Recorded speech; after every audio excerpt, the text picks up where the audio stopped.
then I'm getting a divorce. Huh? Wait a minute. That's so sudden. See, that thing. My husband was more flustered than I had ever seen him before. But it was my mother-in-law who spoke up here. Hey, Daniel, don't get upset. You're pathetic. You know what your mother always says. A wife listens to her husband. That's fine. She's divorcing you. It's outrageous for a wife to disobey her husband. If you don't like it, just leave. No, well, that's true. I'm not asking you to leave. I'm already divorced, so it's inevitable that I'll have to leave. You're a woman of few words. I didn't like her from the beginning. What a coincidence. I hated you from the very beginning, too. My name is Clara, and I work for a company. My husband Daniel and I decided to get married after 6 months of dating, and we have been married for over 2 years. I loved his willingness to make decisions about things. I think this is largely due to my upbringing, as I am the middle child of 3 sisters. And although I am usually the softer of the two, I am the eldest, and I am also younger than my eldest sister. I am sandwiched between the eldest, who is usually soft and reserved, and the third, who is the youngest, but has great leadership qualities. Whenever we have family events or invited people from my father's business to our house, I always followed them. I can't say that such an environment affected me, but I am not good at deciding things. And the bigger the issue is, the more I think in circles. In the end, I always have a hard time coming up with a coherent thought. When I was living at home, I was able to live comfortably as long as I kept up with them. I think that's why I was able to rely on my husband's proactive approach to making decisions. However, I am more particular about things than most people. I am proud of this. I wonder if it is because we 3 sisters are close in age. When I was little, I was often scolded by my father for being jointly and severally responsible for my sister's actions, perhaps because of my father's personality. The older and younger sisters were quick to apologize to my father. I would never apologize if I didn't agree with him. I was made to sit on my knees as a punishment, and even after an hour or 2 had passed, I never apologized. My eldest sister got worried. Just say you're sorry and everything will be okay. She would say that in front of our father, and he continued to get even angrier at me. I caused a lot of trouble to my eldest and youngest sisters because of my persistence. Now it is one of our family's funny stories, but to put it simply, I would like to say, I leave it to others to make decisions, but I agree with myself. I am the kind of person who leaves decisions to others, but stubbornly refuses to agree to anything I don't agree with. My husband is a very special person who fell in love with me and asked me to marry him. Since my husband and I got married, our life has been peaceful. My husband, who knows all about my particularities, never steps into my points of view. I like this life very much. Then my husband suggested that we buy a home. Hey, we have been married for 2 years already. Why don't we consider buying your own home soon? Oh, that sounds great. I know it's a long way off, but I want our kids to have a great time growing up. Besides, Clara, you got a lot of problems with renting, don't you? Oh, yeah, I guess so. We've been living in a rented apartment since we got married, and I was concerned about the noise. If I slept in my bedroom, I would wake up at 5 a.m. to the sound of the TV set of the people living below me. On weekends, the residents next door sing loudly with guitars in their hands. My house was a corner room on the top floor of a 6-story apartment building. From the walkway in front of our front door, we could see the beautiful Diamond Head in the distance if it was a clear day. Some residents go out of their way to see it. They are sitting in front of our front door, talking with their phones in their hands and saying Diamond Head is so beautiful here. Some residents don't leave the spot for a long time. The guitar is at a noise level that my husband can hear. My husband can't hear the sounds of the resident below. So I am aware that my ears are too sensitive, but I was somewhat stressed about waking up at 5 a.m. every morning. Plus, I was very concerned about the sound I was making. I even wore fuzzy slippers to try to reduce the noise as much as possible. I tried to reduce the noise as much as possible by wearing fuzzy slippers, but my husband was walking with a thump with his bare feet. I was so stressed that I didn't want to bother people. Anyway, my head is working to avoid bothering other people.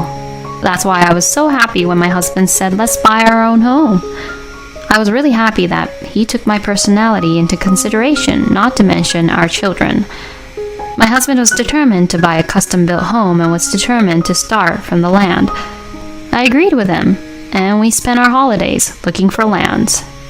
We found the land within 3 months, and when it came to sign the contract, I'm thinking $2 million for the land as a deposit and $3 million for the house. Is that okay? okay, but how much do I have to pay? You don't have to pay, Clara. I'll pay from my savings. Aha, I see. I'll pay the mortgage, so I want Clara to pay for living expenses. Okay, let's do that. The roles of each of us were decided fairly easily. Then the search for a home builder began, and I, who was not particularly about a home builder, followed my husband's decision. However, when we finally signed the contract with the home builder and proceeded to the layout arrangement, my in-laws showed interest in it. Wait, you've already discussed the floor plan, right? Let me see it. Oh yeah. That day, as soon as they came to our house, they were all over the floor plan. Oh, this kitchen is no good. What? Is it? Yeah. What do you call the separate kitchen table? Irish kitchen, is it? Is it an island-style kitchen? Well, it doesn't matter what it's called either way, but not this one. The kitchen is in full view of the others. Make it an L shape. I don't care what you call it, but I do, don't you? Why does my mother-in-law get to decide? My husband preferred that style kitchen, so there's nothing wrong with that. Me and Daniel prefer an island-style kitchen, so there's no problem. Then my mother-in-law glares at me, and then my husband, who rushes to intervene. Oh, well, it's still in the proposal stage, not a decision. Why don't we just talk about it some other time? My husband's statement misses the point entirely. Instead, why can't he just say, It's me and Clara's house, so it's none of your business, Mother. After that, my mother-in-law kept saying that we should take more different styled room layouts, and the house should be barrier-free, and so on. She put words in my mouth as if she herself was a resident here. I remember my father-in-law also said that we should build a porch. I don't think so, but I think I should hit the nail on the head here. Hey, the new house is where Daniel and I are going to live, right? I posed the question to my husband after my in-laws got home. Yes, that's right. Only me, you, and the kids will live there, right? Why? Why? Because I'm not going to live with your parents. Is that for life? Yeah. You don't have to say it so clearly. If you don't make these things clear, you'll get into trouble later on. Besides, we talked about this when we started looking for a place, right? I told you that I would not live with my parents and I would not live with your parents. You agreed to that, didn't you? Well, yes, but what about a lifetime? Even Clara's parents will have to take care of our child in the future. They won't come. They are even looking for a home for the elderly, saying that children have their own life. And they already have a cemetery. Isn't that a little bit too cold? Cold? What do you mean? No, that means you won't take care of your parents at all, right? No, I will. Oh, I don't understand. If my parents are in trouble, I'll help them. That's a given. No matter how many nursing homes I look for, if my parents become sick, I will go and take care of them. What I don't tolerate is people who take it for granted that they have to take care of their children. My parents are people who try to avoid being a burden in their children's lives. Does that mean my parents are people who are a burden to their kids? To put it bluntly, yes. It means I can see glimpses of it. Because why do they meddle so much in our home affairs? We're independent, you know. If it's advice, I'll gladly accept it. But today, they're just trying to make themselves feel better. It looked to me like they were ordering us around because they're moving into a new house with us. That's not true. I see. Was I mistaken? Then I'm sorry. So even if we finish the new house in the future, I won't be living with your parents, right? Never. I see. I'm glad to hear that. I must have been mistaken. I'm sorry. I got the word out of my husband here that his parents would never live together. After that, his parents continued to meddle. This would be a straight line of living together no matter how you looked at it. If my in-laws are of good character, there is still some room to think about it. And if my husband had made it clear at the beginning that he wanted to live with them, there would be room to think about it in a certain way. I would have some room to think about it.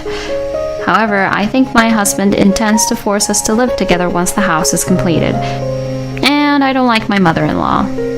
My mother-in-law is a gossipy person, and she is always looking for something to gossip about. There are several small houses right in front of my mother-in-law's house. My mother-in-law knows when they drive in and out and when they leave on their bicycles. She knows the whole process. This is because she peeks through the lace curtains every time she hears a sound. I am always disgusted by my mother-in-law's behavior.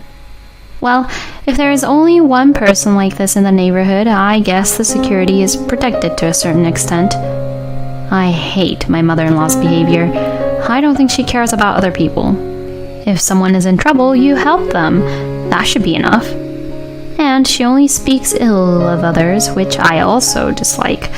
My mother-in-law, when she opens her mouth, says that she doesn't hate me, that I'm not a bad person. But in the end, she always says bad things about people, and it leaves a really bad feeling to other people. She has a way of thinking that I cannot understand. And my father-in-law, who doesn't stop her. Sometimes they work together, listening through the curtains to see what the neighbors are up to. Sometimes they argue with each other about what to do and what not to do. It is hell for me to live with such parents-in-law. My husband also has a tendency to look down on people just like his parents. I never saw a glimpse of this before we got married. I am sure he hid it from me. Since we got married, my husband has been talking down to people. I noticed negative comments such as, "He's useless. He can't do his job," and so on. As long as he belongs to the company, he thinks that way. However, it is the company that has decided to hire these people. We have nothing to say to them. They are probably working for the same company because they are expected to have a certain level of ability. It is a waste of time to pay attention to such things. It's not good for your mental health. But my husband seems to be keeping himself alive by denying someone else. I was a little disappointed in such a husband too, and now that disappointment is swelling into something bigger. If my husband forces me to live with his parents now, I will divorce him. When his parents made some remarks about the floor plan, I remained quiet. Then my in-laws started to show their own face and gave their demands to the architect without telling me. I guess this is completely out of the question now. At the beginning, he was asking how I was doing at first, but he was relieved that I wasn't saying anything anymore. I guess he was relieved. After that, he allowed me to say whatever I wanted to, and to my in-laws. Then a new house was built that embodied 100% of my in-laws' wishes. My husband was busy with the moving process, but we managed to get it done. The move was scheduled for tomorrow. "Well, let's go to our new house for a minute." My husband smiled and spoke to me. "We're going tomorrow anyway." "That's not going to happen. You have to watch where you put everything. Why aren't you so eager to do it?" "It's a new house, remember? I built this house for you." "How dare you? Who would want to live in a house that doesn't reflect any of my opinions?" "And besides, I'm also disappointed that you didn't go to check on the house even once. It's disappointing." "Because I'm not interested." "Huh?" "I'm not interested in a new house." "Oh, come on. Don't say that. You're making me angry." My husband is quite excited about the new house, and I'm down in the dumps. "Anyway, let's go." If this is the way it's going to be, I'll go. and when we arrived at the new house, we found that our familiar belongings had already been moved in. I knew it. Then my husband ran up the stairs and brought his parents who were waiting for him. My parents are coming to live with us today, okay? He said that? He really said it. Yes, then we're divorced. I still had about a micron of hope. My husband would keep his promise to me, I thought. This was a faint hope. I had nothing more to wonder about, but I decided to keep an eye on him for a while. Hey, Clara, why are you being so quiet? The house is finished, so congratulations, right? Not at all. Oh, why not? Because the no-good husband didn't keep his promise. What? You didn't keep your own promise. Hugh, what are you talking about?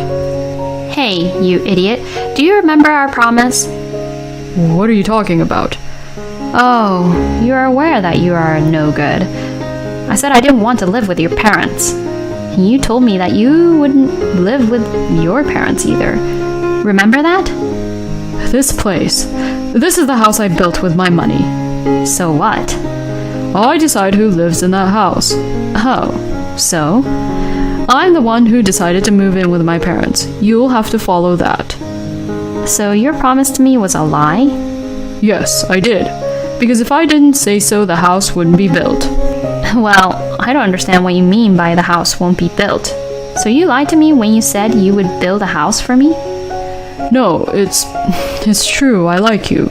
But my parents are important too, so I'm sorry. I see. Clara, yes. Then I'm getting a divorce. Huh? Wait, that's so sudden. See, that thing. My husband was more flustered than I had never seen him before, but it was my mother-in-law who spoke up here. Hey, Daniel, don't get upset. You're pathetic. You know what your mom always says, a wife listens to her husband. That's fine, she's divorcing you. It's outrageous for a wife to disobey her husband. If you don't like it, just leave. No, well, that's true. I'm not asking you to leave. I'm already divorced, so it's inevitable that I'll have to leave. You're a woman of few words. I didn't like her from the beginning. What a coincidence. I hated you from the very beginning, too. Just one last thing. Do you think you can pay the mortgage on this house with just Daniel's income? Huh?